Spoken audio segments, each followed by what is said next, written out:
এমন কিছু করব জীবনে যে সবাই দিকে তাকিয়ে থাকে। আর পিঠাগুলো আমার হাসবেন্ডের অনেক পছন্দ। ভাতের পিঠা কে, কে খেয়েছেন? ভাতের পিঠা কিন্তু অনেক মজার হয়। এদিকে ছোট্ট পাতা দিলাম কত বড় হয়ে গেছে। নকশি করতে, করতে পিঠাগুলো এত সুন্দর হয়েছে যে দেখলেই অবাক লাগে।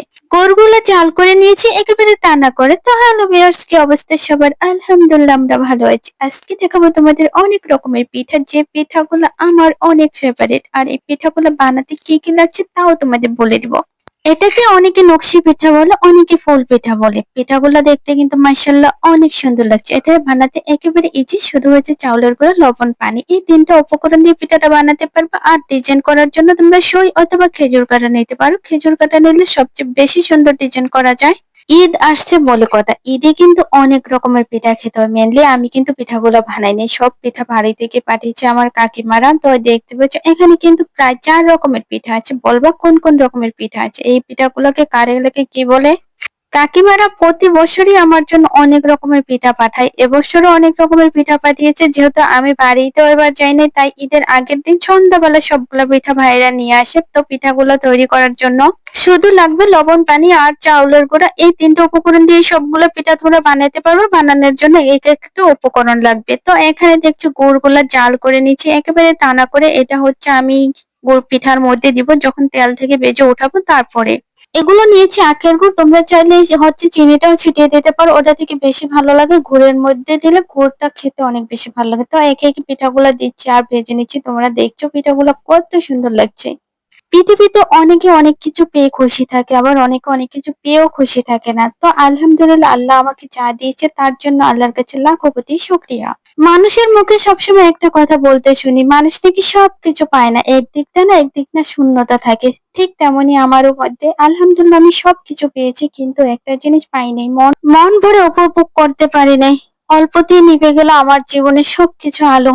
যাক, তারপরও আল্লাহর কাছে লাখো কোটি শুকরিয়া। আল্লাহ যে বাঁচিয়ে রেখেছে, সৃষ্টিকর্তার কাছে তার জন্যই লাখো কোটি শুকরিয়া। তো পিঠাগুলো বেজে আমি সাথে সাথে তেল থেকে উঠিয়ে এই যে গুড়ের মধ্যে দিয়ে দিচ্ছি।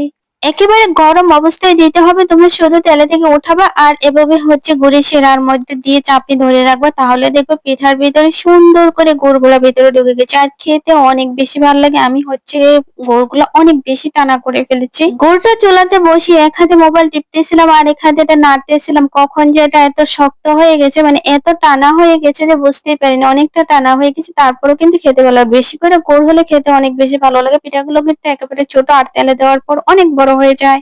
এই পিঠাগুলোর সুবিধা হচ্ছে তোমরা বছরে এক সময় বানিয়ে নিতে পারো আর অনেক দিন পর পর এটা ভেজে খেতে পারবে, কিচ্ছু হবে না। পিঠাগুলো যেহেতু এটাতে তেল ব্যবহার করা হয় না, বানানোর সময় শুধু লবণ, পানি আর এগুলোকে ভাপ দিয়ে রোদে শুকিয়ে নিলেই হচ্ছে। বছরের যে কোনো সময় তোমরা এটা সংগ্রহ করে খেতে পারবে। আর হঠাৎ করে একজন মেহমান চলে আসলে হুট করে ভেজে দেওয়া যায়। এটা হচ্ছে শুকনা পিঠা, এটা রাখতেও পারা যায় অনেকদিন, কিছুই হয় না। ফুল পিঠাগুলো বেশি দিন রাখা যায় না, প্রায় 4-5 মাস পর্যন্ত রাখতে পারবা।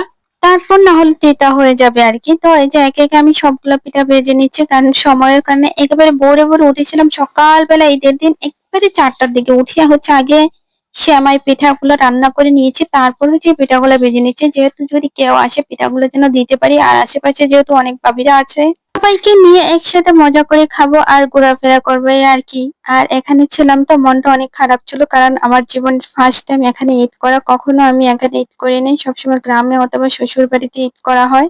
এগুলো হচ্ছে ভাতের পিঠা। এই পিঠাগুলোকে আমাদের এলাকাতে ঝুরা বলে, কার এলাকায় কি বলে অবশ্যই বলবা। এটা হচ্ছে আমার হাজবেন্ডের অনেক ফেভারিট ছিল, সবসময় বলতো যে ভাতের পিঠা যেটা ওটা বানাও। ভাতের পিঠাটা হচ্ছে ভাতটা রান্না করে তারপর হচ্ছে সুন্দর করে মলে একটা ঝাড়ি আছে, ওটার উপরে চাপ দিলে আস্তে আস্তে করে চিকন হয়ে নিচের দিকে পড়ে। এটা হচ্ছে সেই পিঠাগুলা। অল্প দিয়ে অনেকগুলো পিঠা হয় আর এটাকে রোদে একেবারে শুকিয়ে তারপরে এই পিঠাগুলা অনেকদিন রাখা যায়। দেখতে পাচ্ছ অল্প কিছু দিলেই ফুলে কত বড় হয়ে যাচ্ছে, অনেকগুলো পিঠা হয়ে যাচ্ছে। খেতে অনেক বেশি ভালো লাগে। এটার সাথে তোমরা হচ্ছে সুন্দর করে ভেজে চিনি ছিটিয়ে খেতে পারো, আর সামান্য গুড়ের শিরাটা দিলে আরো বেশি ভালো লাগে। তো অনেক রকমের পিঠা তোমাদের সাথে শেয়ার করলাম। কেমন লাগছে ভিডিওটা অবশ্যই জানাবো। ভালো লাগলে পাশে থাকবে। দেখা হবে নেক্সট ভিডিওতে। সে পর্যন্ত সবাই ভালো থাকো, সুস্থ থাকো, নিরাপদে থাকো, আমাদের জন্য দোয়া করবা। বাই বাই, আল্লাহ হাফিজ।